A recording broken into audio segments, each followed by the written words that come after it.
Maggi செஞ்சுக்கிட்டு இருக்கிறேன். Olive oil விட்டு பூண்டு கட் பண்ண பூண்டு மிளகாய் போட்டிருக்கிறேன். இதுதான் ஆலிவ் ஆயில். இப்போ தேவையான தண்ணி விட்டுக்கலாம். தண்ணி விட்டாச்சு. கொதி வரட்டுன்னு இந்த மசாலாவையும் இந்த நூடுல்ஸையும் போட்டுக்கலாம்.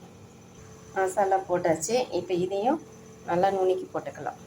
எப்போவுமே மேகியில் கொடுக்குற மசாலா பத்தாது, கொஞ்சம் காரம் பத்தாது. அதுக்கு தான் வரமிளகாயும் போட்டேன்.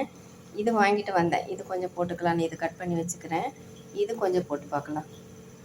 இது நல்லா நிறைய டைம் வரும் போல் ஒரு அரை ஸ்பூன் போட்டு பார்க்குறேன். போட்டாச்சு. இப்போ கலந்து விட்டு போட்டுக்கலாம். இந்த முட்டையும் உடச்சி ஊற்றிக்கலாம். இப்போ உடச்சி ஊற்றியாச்சு. அப்படியே மூடி வச்சுக்கலாம். சிம் பண்ணி ஒரு 5 நிமிஷம் விட்டுறலாம். இப்போ கொஞ்சம் வெந்திருக்குது. அப்படியே திருப்பி விட்டுக்கலாம். இன்னும் 5 நிமிஷம் மூடி போட்டு வச்சிடலாம்.